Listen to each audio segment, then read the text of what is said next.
A message from the Comical Heathen.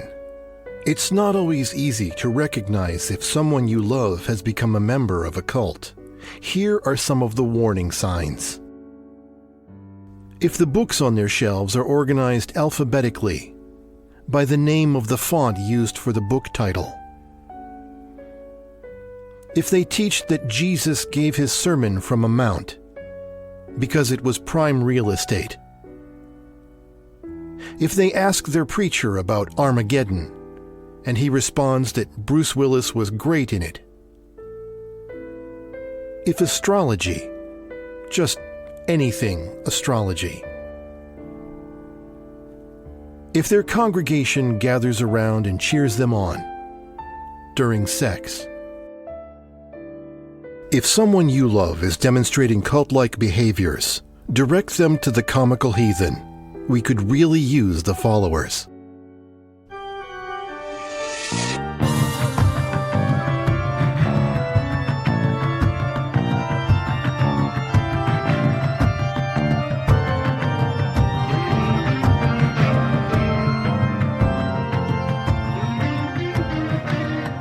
Hello, all you happy heathens, and welcome to the Comical Heathen podcast. This is your host and head heathen, the world's most highly educated stand-up comedian, Dr. Jerry Jaffe. Hey, thanks for joining us today in this very special episode for me, and I wanted to share with you. In early May, I had a chance to spend 8 or 9 days in Iceland, and I had a chance to do some comedy there. So while I was doing that, I wanted to share some of my experiences with you, including especially a couple of the local professional comedians sat down with me for a few minutes in a pub, and I let them explain to me what Icelandic comedy is, because, of course, what the fuck do I know? So that's what I'm going to share with you in a few minutes, is that interview. Before we get to that, though, I want to introduce today's guest co-host who's going to help me jibber-jabber about all this, my good friend, world traveler, raconteur, Jeff Gedert. Welcome, hey, Jeff. Jerry Jaffe. Hey, my man. Good to be back in your presence again, even if it is online. Glad to have you back in the United States. I'm glad you got out of Europe unscathed. I'm assuming to be the case. I was going to say, I wouldn't assume that, my good friend. Oh, are you scathed? Yes. I was scathed. I was scathed in Iceland, actually. You look great. I came through the scathing as well as could be hoped. I do want to say to the 12 people who regularly listen to this podcast that besides the fact that Jeff Gedert is one of my oldest and dearest friends, he is a consultant and sometimes contributor to this podcast. In particular, he is responsible for the theme music of this podcast and my other 2 previous podcasts.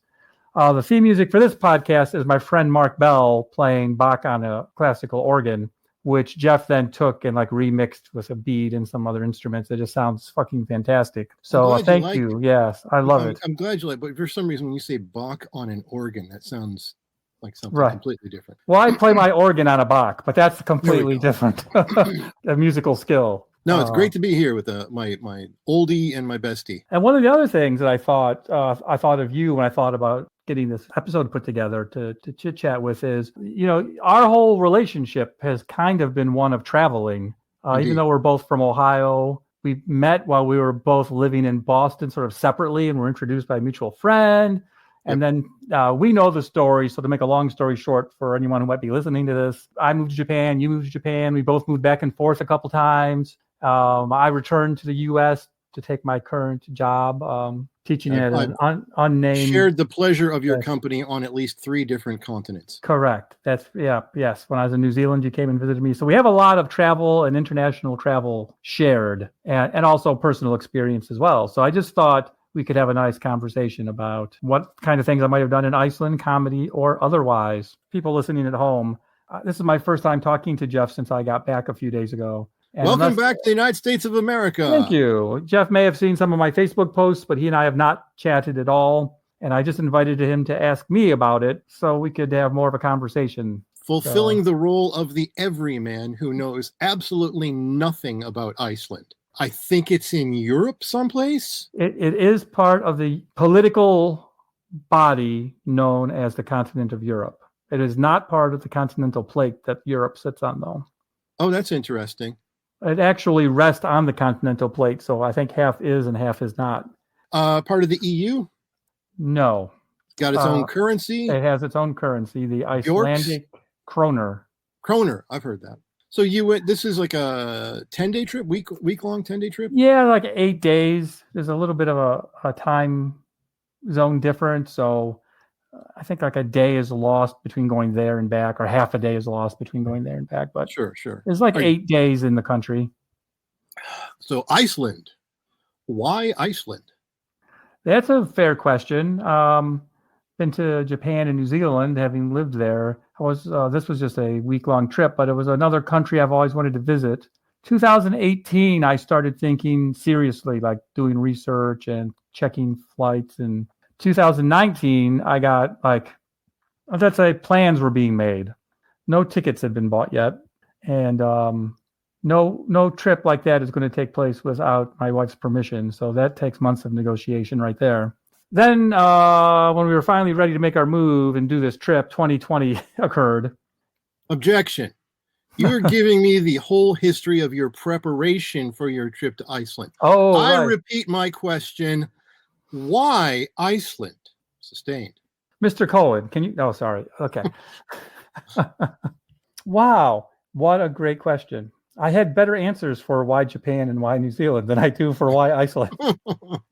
I think having done Japan and New Zealand, I needed to come up with something. They're all islands? Is that a yeah, thing? Apparently. Yeah, so I don't know, just remoteness and intrigue. I will say to some degree lore, although I'm not a big Viking guy. So some tourists who go to Iceland that's one of their big tourist selling points is. You can tell when they get the horns on the plane. Yes, absolutely. And then everybody's rowing on takeoff. Right.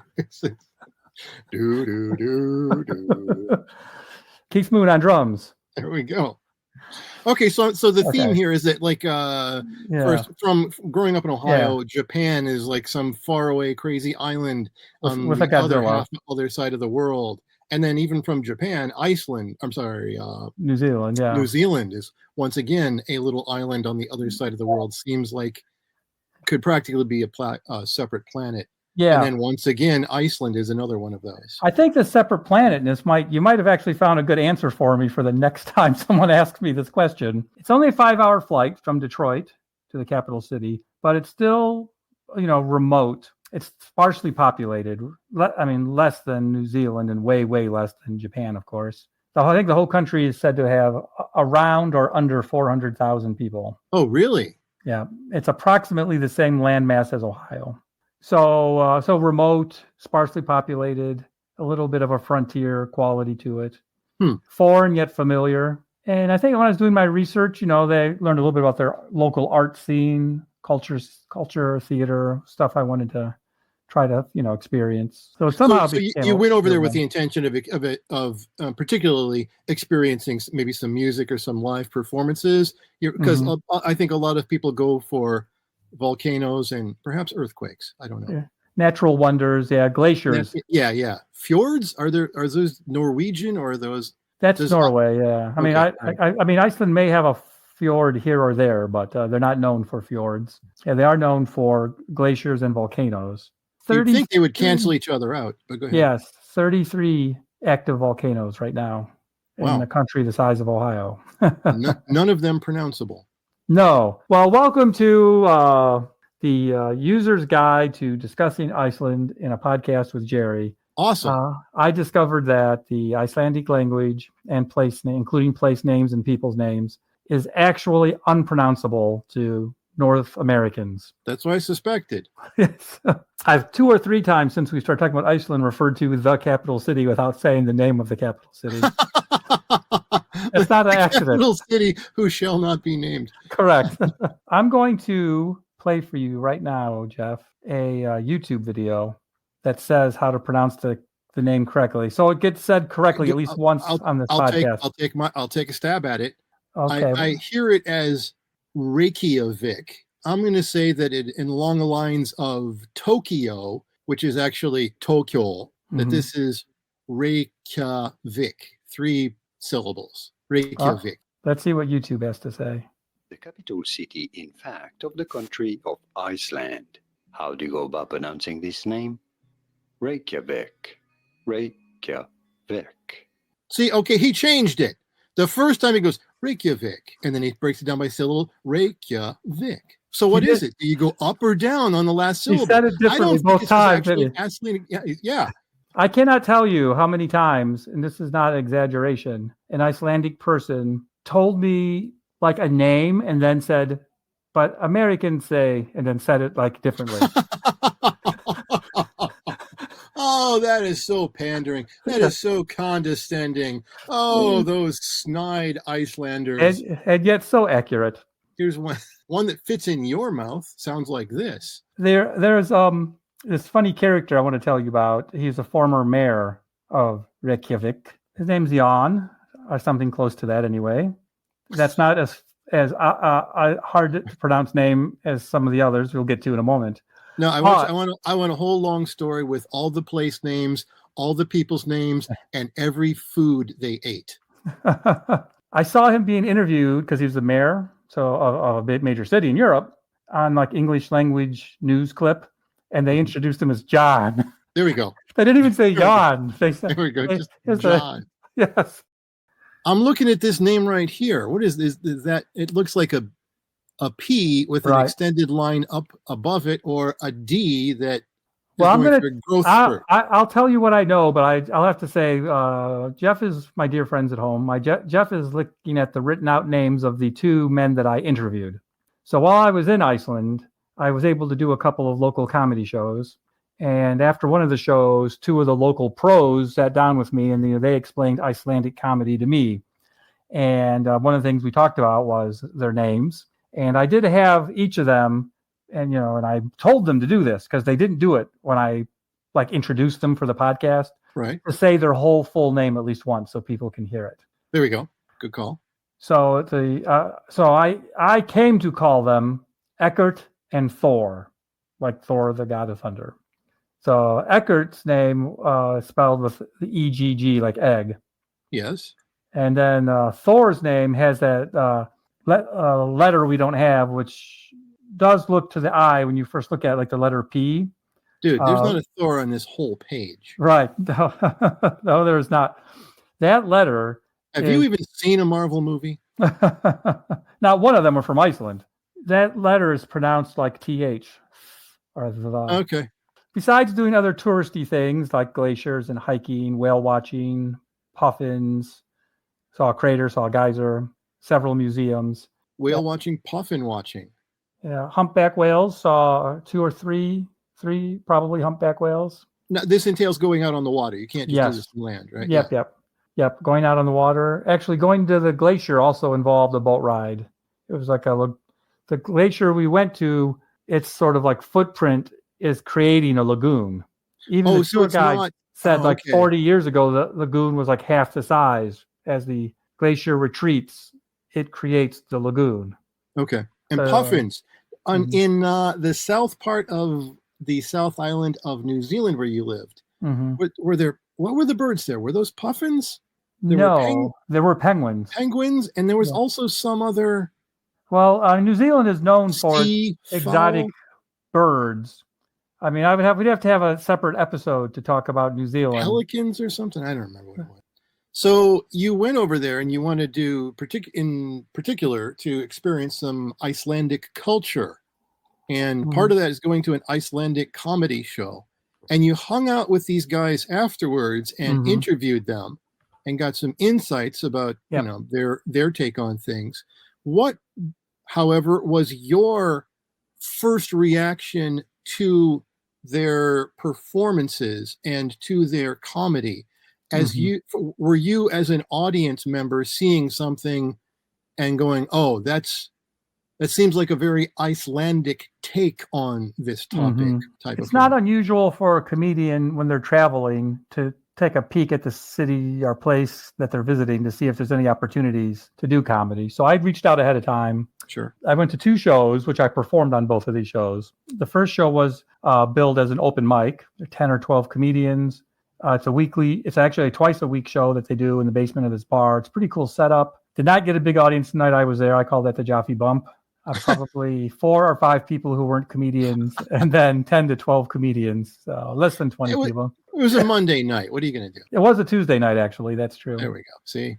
And then on Thursday, there was sort of a performance space that was a used bookstore, bar, music venue. And on Thursdays, they do a comedy show that's more of a showcase. Like, it's not an open mic. Just 5 or 6 comedians went, and we were like kind of selected ahead of time, so to speak. Okay. That was my sample size of live, like in the trenches comedy that I saw. I think like 80% of the comedians I saw, no matter what country they were from, talked about their mental health status. Huh. Now that's interesting. Yeah. You hear that about Northern European countries. Yes. You hear that. I don't know if there's like a disproportionate number of people who have issues, or if it's just like an awareness of it. Yeah. And like, can't be sure, but yeah, it's associated with that sort of Northern European, a little bit as well with New Zealand, I might add, but I'm probably not as strongly of a stereotype as there is. It's a similar reason, they're so far north. They're so these far long away from winters with long nights. Yeah. I mean, if you went to an open mic in Cleveland this weekend or this Tuesday or whatever, probably people would talk about mental health issues, but it would not be 80%. Okay. Again, here's a figure I'm going to make up, but I know is correct. 25%. If you saw stand-up show, open mic with 20 Cleveland comedians, 4 to 6 of them might mention their mental health status, but it wouldn't be 80%. So in America, it's slowly becoming more in line with your family and your job. Is a thing that people more or less talk about. Well, yeah, in Iceland. In America, I think it's considered brave to talk about your mental health issue publicly. Oh, is that? You still think that's still there? Yeah. Well, it's a good thing you didn't visit Iceland in around December 23rd, because it's wall-to-wall depression humor at that point. That's my next trip. I will go again, and I will go in December if I go again. With the Zero Sunlight tour. Yep, for sure. Hey, there's a thing I wanted to mention, Jeff, about comedy and about the audio I'm about to play for our audience at home, which is I was asking Eggert and Thor to tell me about Icelandic comedy, and they wanted to tell me about the not current but recent mayor of Reykjavik, Jan Nuor. Okay, you've lost me. You were speaking English before. Yeah, sorry. He was the mayor of Reykjavik from 2010 to 2014. And he was he's still with us, so he was and is a comedian. And the 2 gentlemen, Eggert and Thor, they mention him. Okay. And so I want to make sure our listeners at home know who he is. Okay. And I think you personally will find this hilarious. Okay. In 2009, he started a parody political party called The Best Party. I like it already. And I'm not looking at the Wikipedia page, so this is where I'm getting this verbiage from. The Best Party is a satirical political party that parodies Icelandic politics and aims to make the life of citizens more fun. However, they accidentally gained a plurality in the 2010 municipal election, with the party gaining 6 out of 15 seats. You have enough other parties, they divide the vote. 6 out of 15 will do it. His political platform included free towels in all swimming pools. That's good. Yeah, free towels in all swimming pools, a polar bear for their zoo, bringing Disneyland to Iceland. And when he was elected, he said that he would not form a coalition government with anyone who had not watched HBO series The Wire. There we go.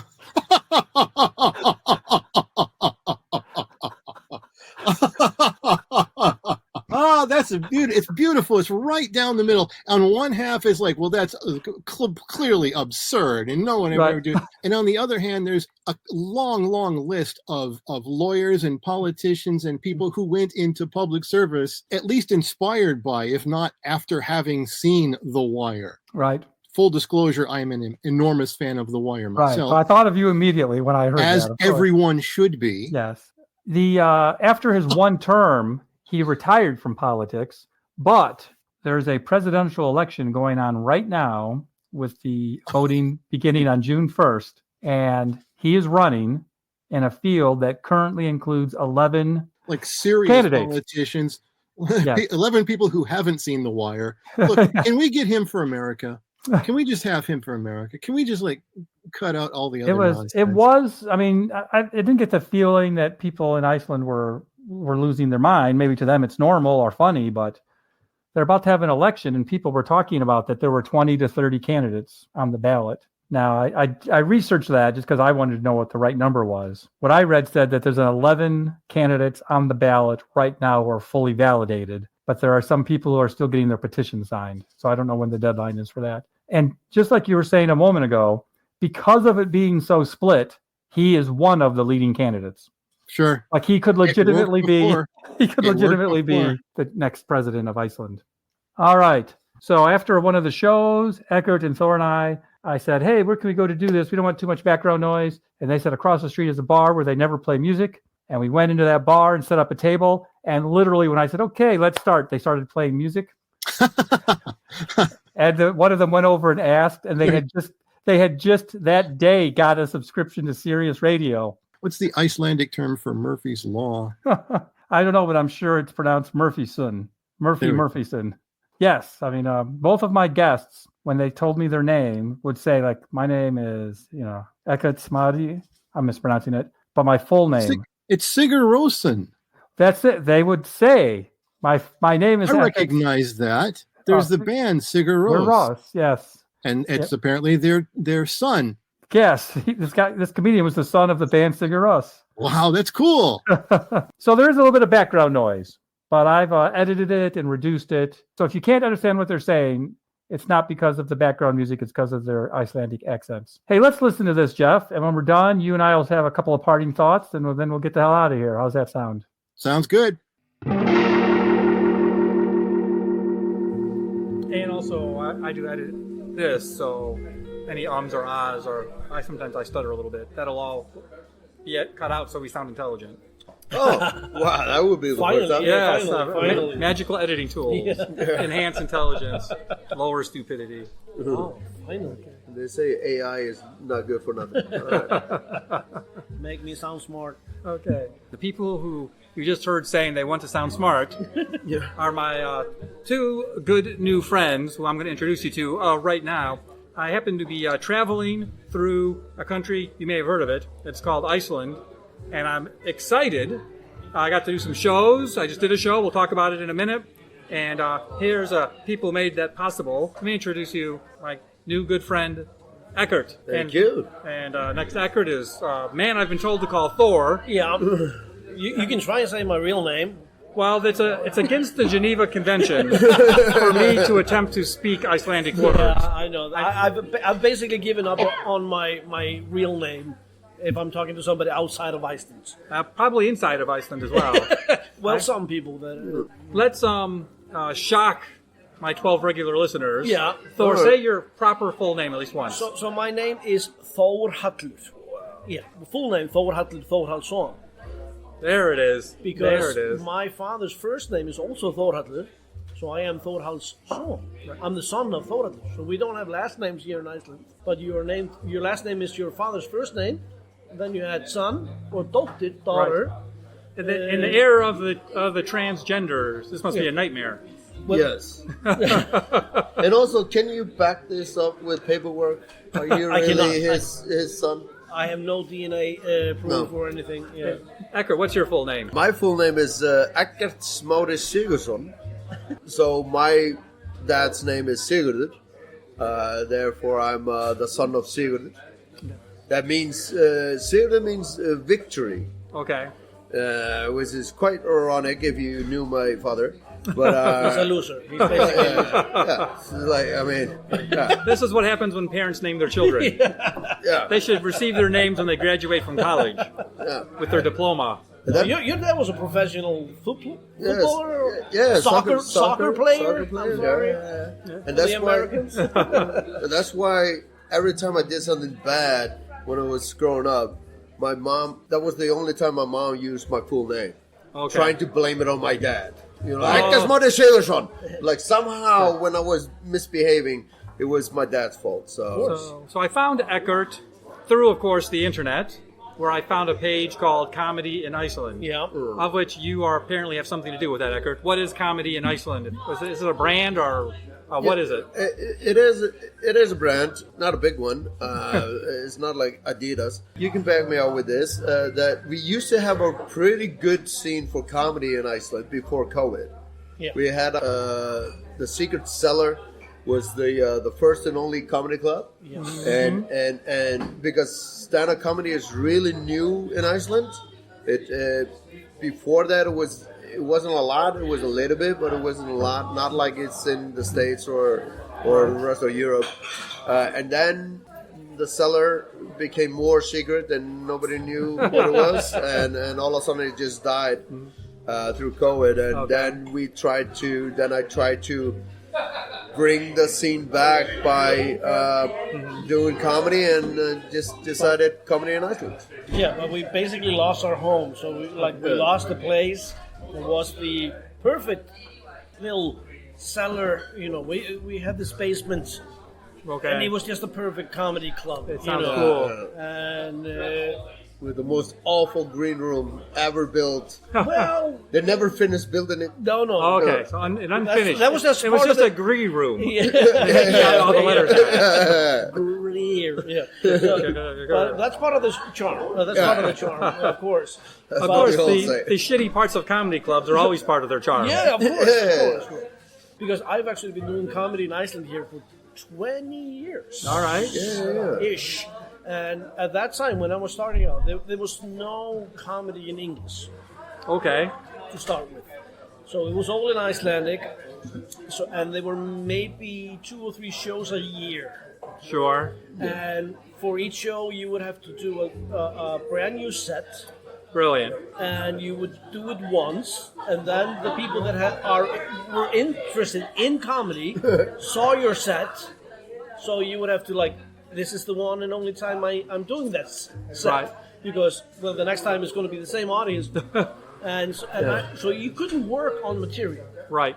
But 2016, 17, yeah. Golden Gang Comedy was a thing that started. We were a place called Eggert, and English. So stand-up comedy in English started in Iceland. Really, 2017. Every Monday. Monday. Before 2010, actually, we didn't really have a lot of tourists. No. But we got a really big eruption in 2010, and people then all of a sudden knew about Iceland. And we started getting people coming over. I assume you refer to a volcanic eruption. A volcanic eruption, Okay. not an erection, or if somebody don't really hear what I'm saying, there was not a famous erection in 2010. I don't know if you had one or not. But there was a volcanic eruption. I was working on one in 2010, but it wasn't ready yet. No. But we had a really famous volcanic eruption, which kind of put Iceland in the spotlight. And after that, people started coming over here, and all of a sudden we had a whole new market, because just doing comedy just for Icelanders, not a big market. Right. We only recently became 400,000 people. Okay. Now, so and Thank you, Polish that's people. and that's because of a lot of people moved to Iceland. Yeah. So it still we're only around maybe 300,000 that are just Icelandic. Right. But I've been in Iceland for a week, and you're the first 2 Icelanders I've met. It's either tourists or tourist guides. Yes. I've met more Spaniards than Icelanders in the past week. But all of a sudden, we had a lot of people coming over here. Sure. So that was a whole new market, and we could do, I'm not going to say we were doing the same jobs. We could work on our materials. Right. For the first time. And so we were working on our material once a week.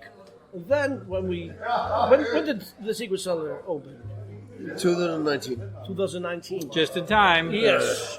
And all of a sudden we had a show every night, and it was packed.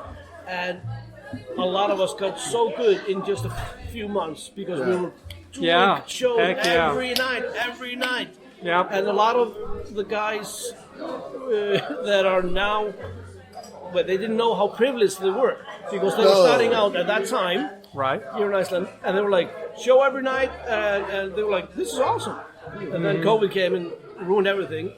You should have known how it was back in the day. We only had 3 shows a year, and they were like, shut up, old timer. You know? So yeah, we really basically missed that place. Well, I've been enjoying the week and the shows that I've done, but I don't know shit.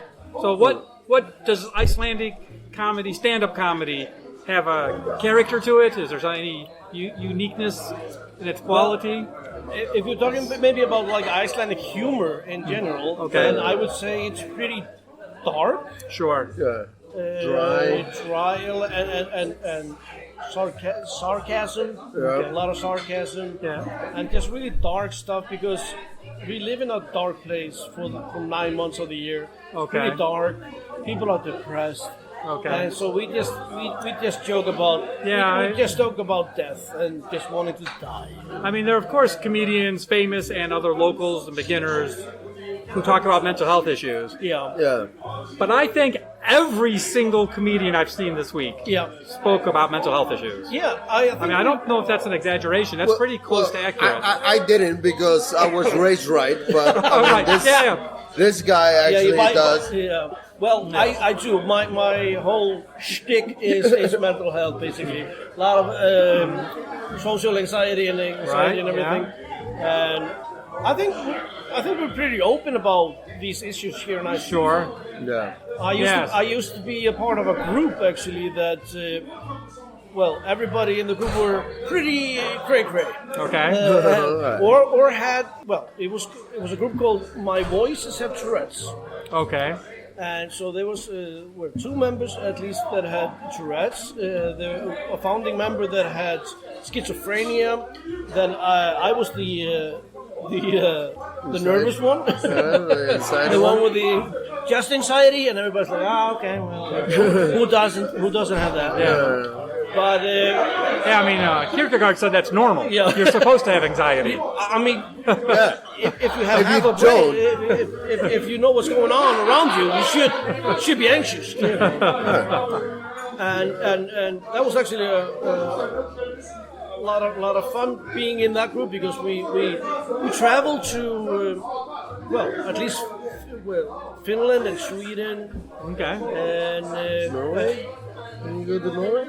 Well, I didn't go with them everywhere because, but we went to at least Finland to the Fringe festival in Finland, and we won some awards there actually, and people were just like. By the way, I've never seen any of them, but I believe it. Sure. The awards? You've heard the stories. I have them tattooed on my body. No, we did this show weekly here in Iceland, and tourists were they were amazed by how open we were about mental health and and Tourette's syndrome and schizophrenia and depression and anxiety and all these things. We were so open about it, and they were like, wow! Like I've never heard anybody talking about this in this way. And I remember actually in Finland, there was an older gentleman that came to me, and he was crying. Mm-hmm. Because that's good for a comedy show. Comedy. Yeah, he was like, "This is the worst thing I've heard about." No, he was just like, everything I was talking about, my social anxiety and anxiety in general. He was like, "I've never related to anybody as much, and I've never heard anybody talking about this openly." And he was just like, he was a pretty old guy, and he's like, I've never talked about this in my, and he was just crying. Right. And he's like, it was the craziest show for him, and it was just such a, for me, it was not that crazy to talk about this, because I don't know, we're pretty open about these things here in Iceland. Yeah, because, I think when you live in such a small community that, you kind of know that all your friends know anyway, so why not go further than that? And I remember the first night I came to the Sigurðsson before I start doing comedy. Yeah. I actually saw your show, Dan, the other words. Elva and Stefnir. Elva and Stefnir, yeah. And I think Stepner actually was the first one that came on Those may or may not have been Icelandic names, listeners at home. They were. I have no way to confirm or deny that. Nobody's having a heart attack. These were not Icelandic slurs. These were real names. Real names. And I remember... Except for Dan. Which is American. Which is always... He's not a real person. No, every time I hear the name Dan, I don't know why, but I imagine a snail in a cartoon. And if there's a snail in a cartoon, his name is Dan. I don't know why. I think that's just because of his personality. Yes, but you guys don't know. Well, all cartoon snails have small penises. That could be why. Like Dan. Like Dan. Yeah, and they bundle them up. Dan, there's no point in trying to sue me. I have no money. I have nothing. And then I told you it was not a good idea to take a shower together because that's the only way I know. Never shower with another comedian. No good will come of that. No, and for young listeners, don't shower with anyone. Just do it by yourself. No, because I remember I kind of stumbled on to this Secret Cellar. Yeah. And I went down and I remember it was that show. And I got so amazed by the comics that you could pretty much just talk about whatever you wanted, right? And whatever matters to you, and you can make fun of your disabilities or whatever you want to call it. That I thought, shit, I could do this better. So, right. I got the idea. Now I think I can do it better. Yeah. So I don't even have disabilities, so I should be even better. No. You need the... put some rocks in your shoes or something. Develop a limp. Yeah, or just be funny. I'll tell you, which is not a joke. It's like it's a real life thing. 15 years ago, when I told my father that I was going to start doing stand-up, seriously, he said, "Jerry, you can't be a stand-up comedian. You're too happy." Too happy? Yeah. Really? My father's also... Did your father ever watch stand-up comedy? Well, that's it. My father's in the entertainment business, and every comedian that he ever met was like a miserable son of a bitch. I think he had a point. But because when you talk about openly about your problems or your disadvantage, something that you should be ashamed of in a way. No, it becomes an advantage. Correct. Yes, definitely. So now when I think about my flaws, I'm like, no, it's not a flaw. It's something I can talk about on stage. And it's funny. And if I fuck up, I'm like, oh, this is a good story. This is funny. So it becomes something positive. Yes. But just because you can talk about it on stage is still a flaw, right? Well, both things can be true. At the same time, So, as I... at least I'm making money of it. What can you teach me about satire? In the week I've been here, I haven't heard much, like political or religious satire. Are those topics that are covered, or are they just less interesting to Icelandic humorists? I mean, there used to be a show here for over 20 years that basically just covered that genre of humor. Sure. It was just all about, a lot of satire and making fun of the politics here and all the news. But I think, like in general, we're more sarcastic and dark with our humor. It's usually kind of miserable. We just talk about miserable things. Right. And also, I think and just all the folklore in Iceland and all the story that we teach our children. Nothing is happy or nice. It's all about this will kill you. This will lure you into their world. Right. It's all just written by really depressed people. Yeah, and I also think because Iceland people forget really quickly. So if you're gonna write a joke about some politician, it's like you can only use that once or twice, and then everybody forget about it, and nobody's gonna really understand the joke. Right. So I think we kind of moved away from that and just tried to talk about how it is to be a live human being and try to live in Iceland and how that is, instead of trying to focus on politics and stuff like that, because it changed so rapidly in Iceland and really nobody fucking cares about it. I think the basic sentiment you just expressed is a common one amongst like the professional comedians in America who tour. Because you're going through Nebraska, Kansas, Ohio, or where the fuck ever, and it's hard to write jokes in the first place. Yeah. And I remember once the U.S. Supreme Court made some decision, I spent all afternoon writing jokes about it, did it at a show that night, got some laughs, and the next day I'm like, I can never say these jokes again. No, it was just in the moment. Yes. But maybe with satire, we did have a comedian here in Iceland that, well, we had a really big financial crash in 2008. Yep. We're not the only ones. No. We're not the only ones. No. But It spread like chlamydia. Yeah, basically. The Reykjavik handshake, as it's known here. Yeah. G20. Oh, by the way, did I ever shake your hand? No, you did not. You're a fist bumper.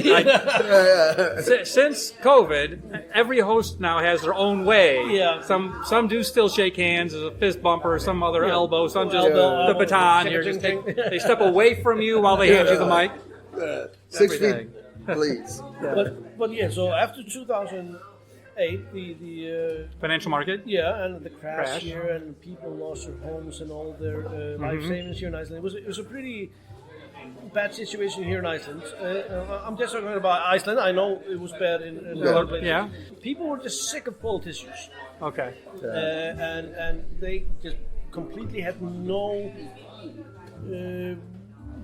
trust. We had no trust in politicians and everything. And we had this comedian here in Iceland called Jón Gunnar. Yeah. And because he knew that, well, as maybe a satire, he ran for the mayor of Iceland. Okay. Mayor of Reykjavik. Yes. Mayor of Iceland. Mayor of Reykjavik. And that is, for the American listeners at home, who don't know the capital of their own states. Yes. So we only have one city in Iceland. So he was basically the mayor of Iceland. Yeah. And that city is called Reykjavik. Yeah. So he was running for the mayor of Reykjavik as a satire. It started as a joke. And he was making promises because everybody was sick of politicians. So he's, for example, he was like, well, if you vote me to be your mayor, if I become your mayor, it's free towels for everybody. At the swimming pool. Yeah, free towels for everybody. I don't even think I think it was just in general. Free towels for everybody. Maybe thought we were all too wet. You didn't freak out. And well, a lot of people actually think we do have polar bears in Iceland, but we don't. Okay. But he said, I'm going to bring a polar bear to Iceland, to the zoo that we have here in Reykjavik. Which is a petting zoo. So it's not really exotic animals there. They're right. Yeah. And he's like, I'm going to bring a polar bear there. Free towels for everybody, and I promise to break all my promises. Brilliant. I'm gonna stand by that. And you know what happened? Well, I can see where this story's going. Yeah, he fucking won. Yeah. He actually won. Good. He actually won, and he actually served the full term. He was the mayor of Reykjavik for 4 years, and he was the best politician. Not one ever. fucking towel. Oh, yeah. He broke all the promises. Right. Of course, Of course. No polar bear, no. But he was being interviewed sometimes, and they said, "What about the budget of the this and that?" And he said, "Well, I actually don't understand that question, so I'm just going to talk to somebody who's smarter than me, and then I'll get back to you." And it was the first time you were hearing a politician, a mayor, being honest. He was like, I don't understand that, so I'm just going to talk to somebody smarter than me. It was the best. So it started as a satire of politicians, but he actually ended up winning, and he was and now he's actually running for president of Iceland. Yeah. I thought everybody was running for president of Iceland. It seems like. Yeah. But he's actually one of the front runners. Sure. Well, he was the mayor of Reykjavik, so he must have a good chance. I remember when he's got the polar bear vote. When the election were done, and we knew that he won, he came on TV and said, "Thank you for voting for me. I really appreciate it." But guys, it was a joke. And walked away. Right. And then he came back and no. I'm gonna be I'll do it. I'll do it. But just that, and the silence in the room was just like, brilliant. What? You know what his political party? He started his own political party. Yeah. Called the Best Party. Of course it is. Yeah, it's the best part. And of course, it was he did his own version of Simply the Best with Tina Turner, like an Icelandic version. Yeah. But the best party. All right, gentlemen. The worst part of the best part of this conversation is my family's waiting for me for dinner. Yeah. So well, you got it, man. Keep on rubbing it in. All right. Yes, I know. Family. I know. Well, you guys that loves me. You guys need more time to buy liquor and get you through the long day. Yeah. So just tell me this, the 12 people listening at home, as a kind of a ending remark, what would you want people to know about comedy in Iceland? What's your parting thoughts on comedy in Iceland? Well, we have a few shows going on. And I think actually just checking out Comedy in Iceland, which is just on Facebook. Which I'll share that website with the description of this episode of the podcast. Also, we always welcome people coming over here and do comedy. So if you want to come over and do comedy, Icelanders really love a new face. Oh, it's been a great week for me. Everyone's been so friendly and funny. And that's not always the case. So No. I appreciate both. Awesome. It's just now because we all have vitamin D that we are kind of. We don't get a lot of the vitamin D. Basically. Yeah, you got the chlamydia under control. So. Okay. All right, gentlemen, it just remains for me, your host Jerry, to thank you, Eggert and Thor, for hanging out with me tonight. I appreciate you. Hey, really nice to hang out with you, and this has been quite cool. Cool days. Was this satire? We'll let historians decide. Let the listener decide. Well, thank you so much. Man. Thank you. Thank you for having us. Gentlemen.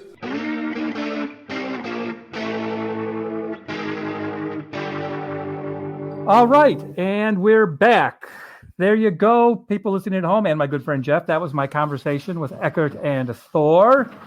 A little bit of background noise, but otherwise entertaining. What do you think, Jeff? What stood out to you? Yeah, it was good. It's interesting to get somebody else's perspective on this. And for me, living in Japan, there is also a stand-up scene here, and a lot of that is expatriates. And I am also seeing, I think there's a global trend, maybe partly a result of the internet, maybe partly the result of just it being more common to fly internationally. There's growing... I kind of want to say democracy of the idea of stand-up, but you still see the flavors of the individual countries through this, and I think that's also the case for Iceland in this particular case. Yeah, one time on one of my more recent visits, although a few years ago now, I did do an open mic in Tokyo, which was fun, and it was fun to see actually the non-English speakers expressing themselves. Not only in English, but like in English and in stand-up comedy. And that was something that I thought was interesting. This can sort of be my last observation for our little show. Eggert and Thor both talked about how, all the stand-ups I saw in both those shows did stand up in English. The Danish girl did her stand-up in English. The Icelandic comedians did all their stand-up in English. Eggert was saying how he thinks that Netflix is what brought the idea of stand-up comedy to Iceland, and that Icelanders are used to hearing stand-up comedy in English.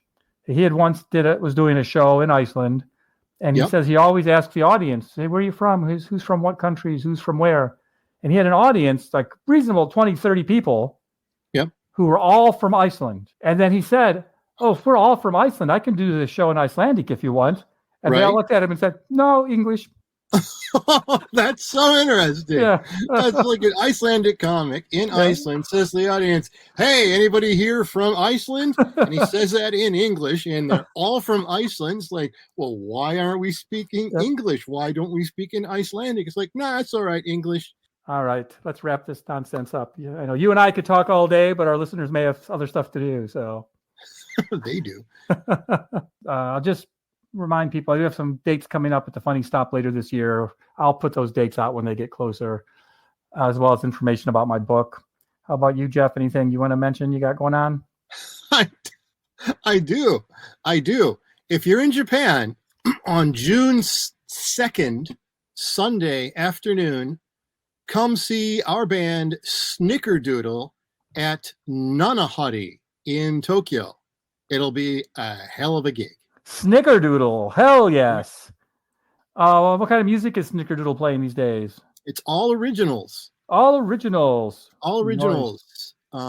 And we're influenced by some funk and some jazz and some alternate rock and this and that and the other thing. Sure. We try and make the songs sound different from one another. Are you on bass? Sure am. Nice. Yeah, that's definitely going to be funky. All right. Then it just remains for me, your host, to thank you, Jeff, for being my kind co-host for this episode of the Comical Heathen podcast. Thank you for having me. I thank you and Mark for the music at the top of the show. Also for any other audio advice that you've given me over the years.